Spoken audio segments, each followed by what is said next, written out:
செய்திகள் தொடர்கின்றன. மனைவியை சுமந்து கொண்டு ஓடும் பந்தயத்தில் பின்லாந்தைச் சேர்ந்த வழக்கறிஞர் வெற்றி பெற்றார். 4வது முறையாக இதில் அவர் சாம்பியன் பட்டம் வென்றுள்ளார். பின்லாந்து நாட்டில் சொன்காஜார்வி நகரில் மனைவியை முதுகில் சுமந்து கொண்டு நீச்சல் குளம் மற்றும் சாலையில் உள்ள தடைகளை தாண்டி ஓடும் வினோதமான போட்டி நடைபெற்றது. இதில் பங்கேற்றவர்கள் தங்கள் மனைவியை தோளிலும் முதுகிலும் சுமந்து கொண்டு தடைகளை தாண்டி ஓடினார்கள். இதில் அந்நாட்டின் தலைநகர் ஹெல்சிங்கியைச் சேர்ந்த வழக்கறிஞர் டெய்ஸ்டோ மெய்டினன் என்பவர் தனது மனைவியை தோளில் சுமந்து கொண்டு தடைகளை தாண்டி ஓடி முதலாவதாக வந்து வெற்றி பெற்றார்.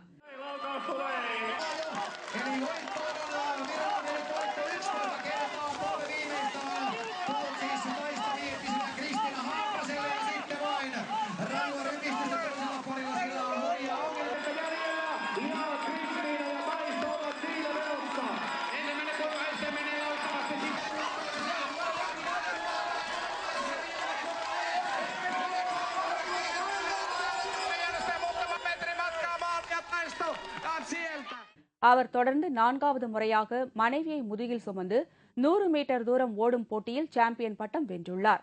இதேபோல ரஷ்ய தலைநகர் மாஸ்கோவில் பெண்கள் உயரமான குதிக்கால் செருப்பு அணிந்து கொண்டு 50 மீட்டர் தூரம் ஓடும் போட்டி நடைபெற்றது. இதில் பல பெண்கள் போட்டி போட்டு ஓடியது பார்வையாளர்களை வியக்க வைத்தது.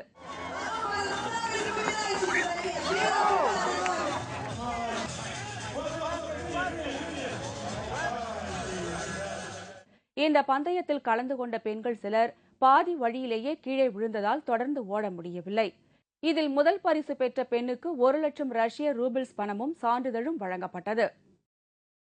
ஆஸ்திரியாவில் நிலவும் கடும் வெப்பம் காரணமாக அங்குள்ள மிருகக்காட்சி சாலையில் இருக்கும் விலங்குகளை பாதுகாக்கும் நடவடிக்கையில் ஊழியர்கள் ஈடுபட்டுள்ளனர். ஆஸ்திரியாவில் தற்போது வெயிலின் தாக்கம் அதிக அளவில் காணப்படுகிறது.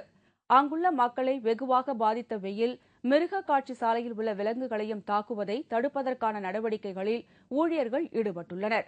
இதற்காக காலை மற்றும் மாலை ஆகிய இருவேளைகளில் விலங்குகளை குளிப்பதற்கு சிறப்பு ஏற்பாடுகள் செய்யப்பட்டுள்ளதாக மிருக காட்சி சாலை ஊழியர் ஒருவர் தெரிவித்துள்ளார்.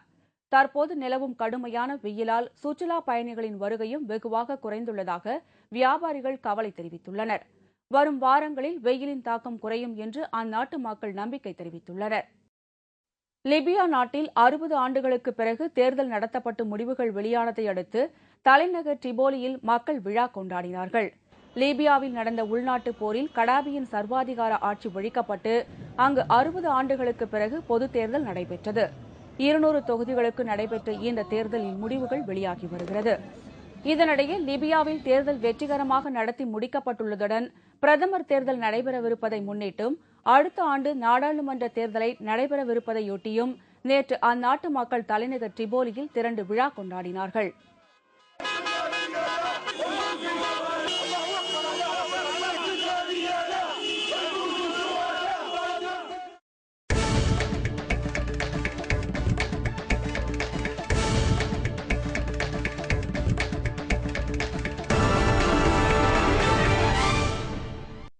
விம்பிள்டன் ஆடவர் ஒற்றையர் சாம்பியன் பட்டத்தை கைப்பற்ற உலகின் 3ஆம் நிலை வீரர் ரோஜர் ஃபெடரர், 4ஆம் நிலை வீரர் ஆண்டி முர்ரே ஆகியோர் இடையே இன்று பலப்பரீட்சை நடைபெறவுள்ளது.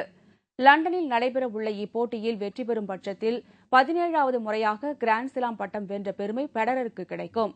அதேபோன்று விம்பிள்டன் பட்டத்தை 6வது முறையாக வென்ற வீரர் என்ற சாதனைக்கும் ஃபெடரர் உரியவராவார். இன்று நடைபெறும் இறுதிப் போட்டியில் பிரிட்டன் வீரர் ஆண்டி முர்ரேவை ஃபெடரர் எதிர்கொள்ளவுள்ளார். விம்பிள்டன் போட்டி இறுதி ஆட்டத்தில் பிரிட்டன் வீரர் ஒருவர் 74 ஆண்டுகளுக்கு பின்னர் விளையாட இருக்கிறார். இதனால் இப்போட்டியில் முர்ரே வெற்றி பெற்று 74 ஆண்டுகால ரசிகர்களின் ஏக்கத்தை போக்குவார் என்று எதிர்பார்க்கப்படுகிறது. ஆனால் கூடுதல் நெருக்கடிகளுக்கு மத்தியில் இறுதிப் போட்டியில் தாம் களம் இறங்குவதாக கருதவில்லை என்று முர்ரே தெரிவித்துள்ளார். ஆனால் இதுவரை 2 முறை கிராண்ட்ஸ்லாம் இறுதிப் போட்டிகளில் ஃபெடரரை எதிர்கொள்ள முர்ரே 2 முறையும் தோல்வியடைந்துள்ளார். இதனால் இன்றைய போட்டியில் வெற்றி பெற முர்ரே சிறப்பு பயிற்சிகள் மேற்கொண்டு வருவதாக கூறப்படுகிறது. I think in all sports, playing at home is viewed as being a huge advantage, whereas for some reason when it comes to Wimbledon everyone thinks it's a bad thing. There's more pressure on you and it doesn't help, but I haven't really found it that way when I've been playing here. I've always enjoyed the challenge and enjoy playing in front of a passionate crowd, and it's helped me. 4 முறை grand slam இறுதிப் போட்டி வரை முன்னேறியுள்ள Murray ஒருமுறை கூட பரிசு கோப்பையை வென்றதில்லை. எனவே இப்போட்டியில் ஃபெடரரை வீழ்த்தி கிராண்ட்ஸ்லாம் பட்டத்தை முதல் முறை வெல்லும் உத்வேகத்துடன் முர்ரே களம் இறங்குவார் என்று எதிர்பார்க்கப்படுகிறது. எனவே இப்போட்டி ரசிகர்களுக்கு விருந்து படைக்கும் வகையில் இருக்கும் என்று நம்பலாம். இத்துடன் செய்திகள் நிறைவடைகின்றன. தலைப்புச் செய்திகள் மாலை 6 மணிக்கு. வணக்கம்.